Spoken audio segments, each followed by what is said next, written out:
Hi guys, this is Steve again, and today we're going to go through a simple sales script. Now what I urge you guys to do is to print this off. Okay, you'll find it on this page somewhere, probably next to this video, and you'll be able to print this off. And I urge you to scribble all over it. And the reason why that is because you need to make it your own. Okay, this is a very simple sales script. There's a chronological order to it. It's all psychological. Okay, so keep the order, but just make the wording your own. And you know what? Within a couple of days, you're going to be reeling it off the top of your head. Okay, but feel free to scribble all over it. Okay, now for the sake of this video, I'm going to use a client, and we're going to call him Mr. Jones, and I'm going to use off the top of my head a property which is going to be called. It is actually Meadow Mill in Manchester. Okay, so let's just dive straight in. Okay, so we're going to ring, and we're going to go, "Hi, is that Mr. Jones?" And guys, be lively, be happy when you say, "Hi, is that Mr. Jones?" Because, "Hello, is that Mr. Jones?" It really does not open the call well. Okay, this is your opening line. "Hi, is that Mr. Jones?" It's nice, it's simple. There's only two answers he can say to this. Yes, it is, or no, it isn't. If it isn't, then you either dial the wrong number, or there's just no point in carrying on the call. So if it isn't him, ask if it's his number, or if he's available, or when he will be available. You'll get that a lot more with landlines, obviously. Okay, so give him a pause, give him a chance to answer. Very important thing for the next one breath. Okay, I'm going to tell you why in a minute. But in one breath, you're going to say, "Hi, is that Mr. Jones?" He's going to say, "Yes, it is." And you're going to say, "This is Steve from Global Capital Management. I'm calling regarding the inquiry that you made on Saturday for Meadow Mill in Manchester." Right, why is that one breath? Here's the reason. Because there should be a comma about here, just after management. Okay, and in any other sales script, you will find that it says, "This is Steve from Global Capital Management," pause, because the sales script will tell you you have to let them take in and acknowledge what you're saying, right? A load of crap. Okay, psychologically proven, you have to say this in one breath. Because if I say, "This is Steve from Global Capital Management," at that point when I pause, you open a psychological door of closure. Okay, you are giving the client the opportunity to go, "Not interested," and that is when you will have the phone put down on you. Okay, because they probably don't know who Global Capital Management is.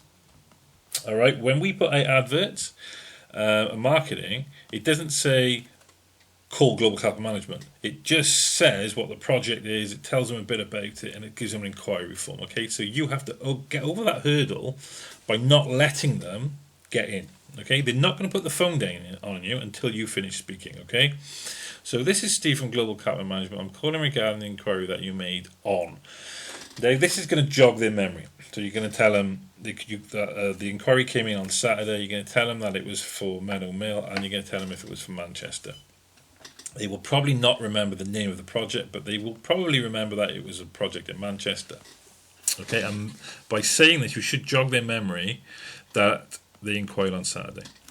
So, at this point, they're either going to do one of two things. Okay, they're going to say, "Yes, I did," or "No, I didn't."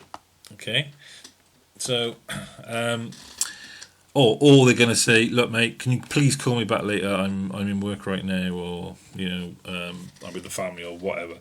And you very simply you say, "Okay, no problem at all, Mr. Jones. When's the best time to give you a call back?" And I'll put you in my diary right now. And you'll say, "Call me back 7 o'clock tonight." Okay, no problem at all. Phone goes down. Put that in the CRM. Give yourself a reminder at 7 o'clock tonight.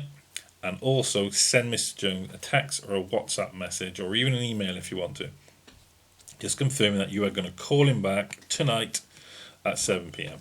Okay? Simple as that. Move on to the next client. Okay, so what if they don't know what we're talking about? Now, I'm sure some of you guys who work for developers will know this, that when you're buying in leads, sometimes you'll have a lead and they'll go, "I have absolutely no idea what you're talking about, mate. I did not make that inquiry." Well, the difference here is because we are providing our own leads, because we own two marketing companies, two lead generation companies, we plug you straight into those companies. So when you go to the CRM and you log on to the lead itself and you scroll down that first page, you are going to see You're going to see the exact time of the inquiry. You're going to see the date it came in. You're going to see the source it came from. So I'd say something like, oh, okay. Well, the thing is, my system tells me that on Saturday, the 23rd, at 3:30 p.m., you made an inquiry through a Facebook advert. Do you remember that, Mr. Jones? That's normally enough. 99% of the time, they go, yeah, I probably did. Or they're going to say, look, mate, I've inquired about so many properties, I can't remember, but yeah, sure, yeah, I probably did. Okay? The thing is, we don't buy in leads. We create them so we know that they are real leads and they are good leads. And the only way we can get their information is by them putting it into a form. Okay? So, if they still claim that they didn't, here's how we tackle it. Okay, well, we could have only got your information from a form that was filled in. So let me ask you a simple question, Mr. Jones. I don't want to waste your time, really don't want to waste my own. Are you looking to make a property investment at the moment? Very simple question. If he says yes, then he definitely filled in that form. If he says no, then probably somebody else filled in. So if it's Mr. Jones, probably Mrs. Jones saw it and filled in her husband's details because she's actually interested in it but doesn't want to speak to people. Happens all the time. Husbands do wives, wives fill in for husbands. And they just forget to tell them. Okay, but if they say yes, then you say, okay, great. Let me tell you about what I've got. If they say no, you say, okay, sorry you wasted your time, and you simply end the call. Send that lead straight back to your manager, and your manager will issue with a brand new lead. Okay, so they do know what you're talking about. Okay, so as I said, the property is in Manchester. Are you familiar with the area? This is very important, guys, okay? Are you familiar with the area? It's so important. And you'll work out why after. But the crux of the matter is that we need to know where they are. And we need to know where they are because Mr. Jones might not buy from me. He might not buy from this project. But in 6 months' time, Mr. Jones might re-inquire about another advert somewhere else. And that lead will come back to me. And if I know that Mr. Jones lives in, let's say he lives in London, and the property is in London, I'm more likely to sell it to him if it's closer to home. Because the majority of sales fall through close to the end because the property is too far away from the client.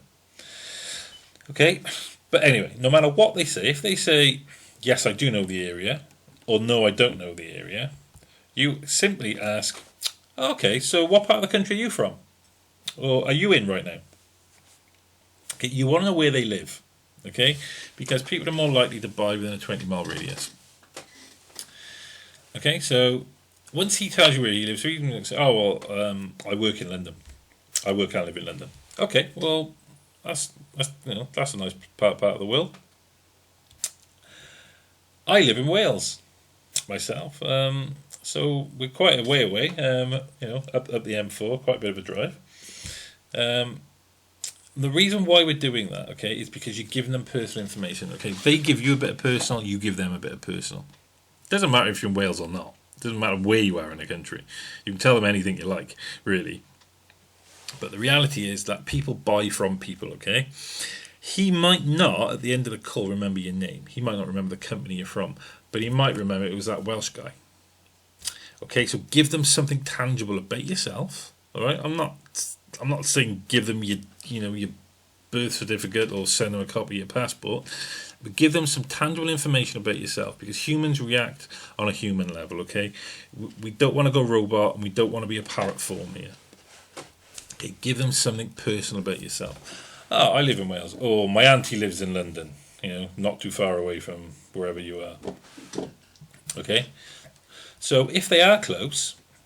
So it would be nice and easy for you to visit the project then, Mr. Jones, and see it for yourself. You want to encourage the viewing if he's close. Now, by close, I mean within a 35-minute drive. If he's not close, you want to discourage the viewing. Okay, Mr. Jones, that's not a problem. Most investors for this particular project are a bit further afield. Some are from abroad. Actually, most of them are from abroad, the US and the Middle East. They all seem to be attracted by the location and the price of this one. we are discouraging the viewing. Okay, you're telling them that it's okay that they don't need a viewing. Why am I telling the people from abroad are buying it? Because if they're from abroad and he's in the middle, okay, it means that he feels safe and secure that someone further away from him is buying the property that he's looking at. Okay, so let me just tell you a little bit about the project, Mr. Jones, and then we can see if it's actually something that you are interested in. Don't want to waste your time, don't want to waste my time. Okay, very important, guys, okay? Your time is as precious as theirs. And you want to make a point of telling them that you don't want to waste your own time. Okay, at this point, you're going to read the fact sheet, okay? If the property doesn't come with a fact sheet, go through the brochure, summarise it for yourself. So in front of you, you're going to want, on that fact sheet, you're going to want to know, obviously, the location of the property. You're going to want to know how far away it is from something major. So for this one, for Meadowmill, it's a 10-minute train ride from Manchester city centre. You want to know the price points. You want to know that a 1-bedroom is 99,500. You want to know that a 2-bedroom is 150. Okay, you want to know that a 3-bedroom is 200, and off the top of my head, 235,500. Okay, you need to know all these things, okay? If in doubt, find another property with a fact sheet and just write down the questions and then go to the brochure and pick them out. All the fact sheet is a summary of the brochure. And the reason why we give them the fact sheet over the phone and we don't send it to them is because when they look at the brochure at a later date, you want them to be able to trust you. So what you're telling them on the phone is backed up by the brochure in their hand. Okay, they're going to trust you more by them realising that everything you've told them is exactly true. Okay, so does this sound something that you're interested in, Mr. Jones? Well, it's a yes or no, isn't it? No, actually, it's not, Steve. It might be a bit far away, or the price is just a little bit more than what I want to spend. Okay, well, we've got a large portfolio of property, and we've got a lot of other investments as well. How about I ask you a few simple questions, and then we can match you to some of those other options. Okay, if he's a particularly awkward client, just throw in, look, our service doesn't actually cost you a penny. The developer actually pays us to do that, so you're getting our service for free. It saves you running around searching the internet and property portals for yourself. And we'll also tell you bad properties and what not to buy. That usually works. Okay, at that point, you're going to ask them a few simple questions. Okay, you're going to qualify the client, you're going to qualify the lead. Okay, if you don't know how to do that, then watch the qualifying lead video that will be created. But if the answer is yes, you're going to say, okay, let me send you the brochure right now, and actually send it, guys. Okay, when you say let me send you the brochure right now, go straight to your email and send him the brochure, because you want to say, Mr. Jones, did you receive it? If you send it via WhatsApp, you know he's received it because you'll be able to tell when he opened it. If you send it by email and you do it through our actual CRM email system, you'll also be able to tell because it will tell you that he's opened it. Okay, just make sure he's received it. Best scenario is, Mr. Jones, I'm sending it right now. I'm going to just read out your email address. If you can just clarify it, I'm going to press send. Boom, gone. Fantastic. Okay, just give it like 20 seconds, and if you could just check that you have received it, that'd be fantastic. They'll not always be able to check, okay? They're going to be on their phone probably and not know how to access it. But if they're in front of their computer, even better. Clarify that they've got it. If not, our system will tell you that they've got it. Okay, so we've sent it, and now you're going to say, are there any other questions that spring to your mind right now? They're either going to say yes, but they should say no, because you should have answered all of those questions. And usually any question they come up with right now is something that you've already said in the fact sheet. Okay, well, maybe then you can tell me if you're looking for a 1 or a 2-bedroom property, Mr. Jones. And based on that, I'll be able to send you the availability for the kind of things that you're looking for. If you're looking for a 1-bed, there's no point in me sending you availability for 3-bed properties. It's just going to get confusing. He'll happily tell you if it's a 1 or a 2-bed he's after. Okay, and will you need a mortgage for that, or are you a cash buyer? At this point, you may find some vague answers. Okay, people don't like to tell you how much money they've got. I mean, it's quite simple. Do I need a mortgage or not? Yes or no. And a lot of people won't even know if they need a mortgage or not. Okay, so when the lead doesn't want to disclose, there is a way around it, okay? So we say to them, okay, well, obviously for legal reasons, we have an obligation to make sure that anybody investing isn't overstretching themselves. So please understand that I do need to ask you a few very simple questions, but feel free to be as vague as you want, because I don't want to overstep the mark. So, Mr. Jones, the deposit for this project is £5,000, and the monthly repayments are going to be £1,000. Is that an affordable amount for you right now? Okay, so what that has done, okay, is you are saying to him, I have to legally ask you these questions, but feel as free to be as vague as you want. What you're saying is, I have to legally ask you, but you are in control of your answer, Mr. Jones, okay? Be as vague as you want. Now, what that does is that makes the client feel very comfortable with answering a question in his own way, because he can be as vague as he wants. He can tell you whatever he likes. When the reality is, we've just asked him a yes or no question. So there's only two answers he can actually give us. So him feeling comfortable that he's being vague, he's going to say, yes, I can afford it, or no, I can't. Okay, that's all we need to know. If he can't afford it, then quite simply, we find him what he can afford. Okay? So as it says here, they will usually answer that yes, but if no, then you need to qualify them and find out how much they do have to invest, okay, and what they're actually looking for. Now remember, guys, we can invest from £5,000. So from £5,000, we have investments, okay.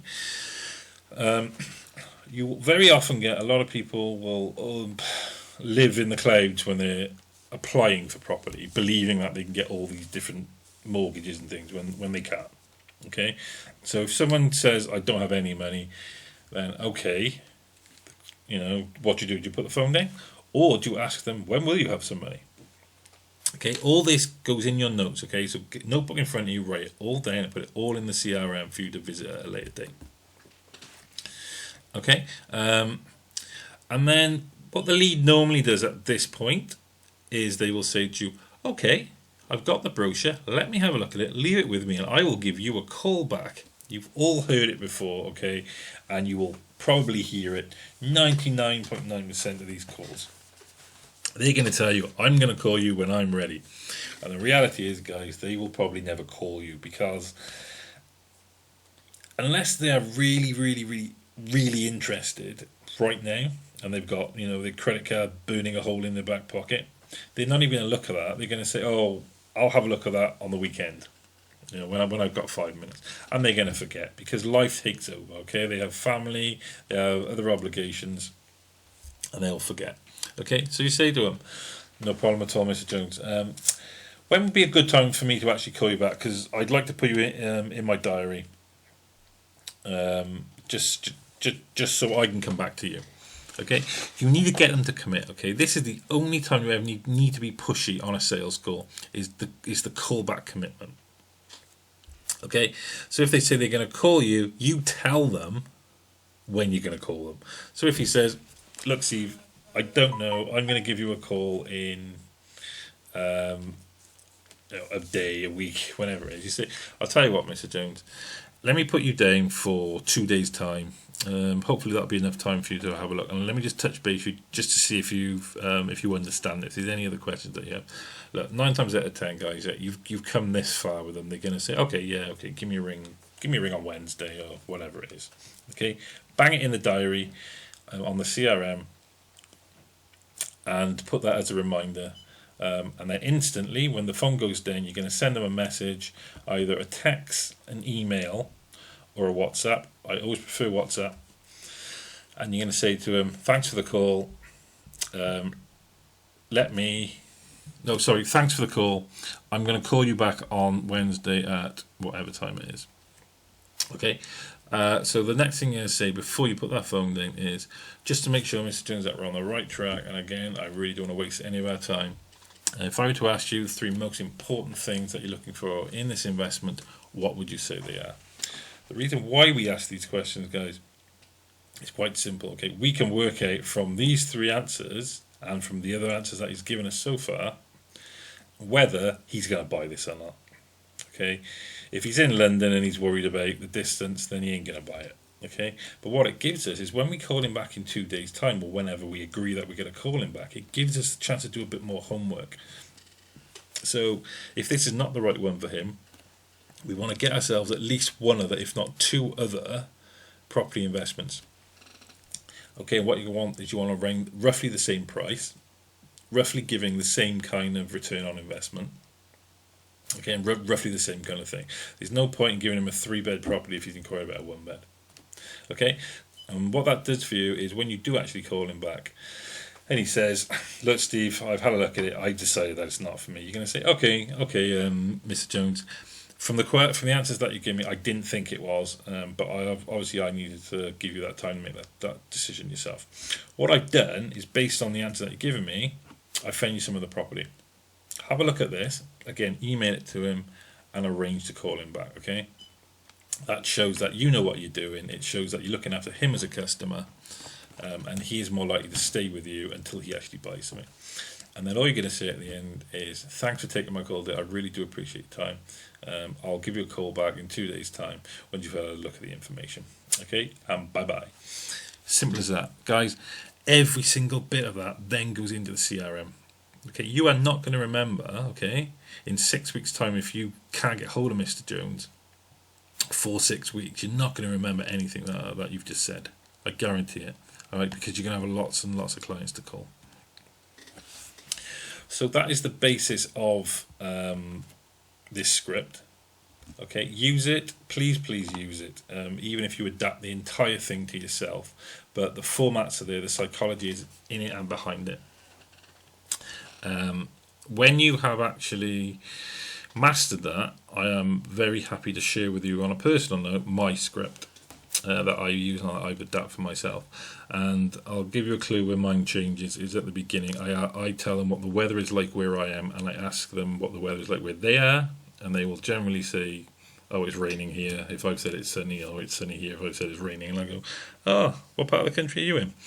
It just opens a conversation. And I just show the little tricks that I use as well. But that's the basis of it, guys. Take it as you will. Use it for yourself.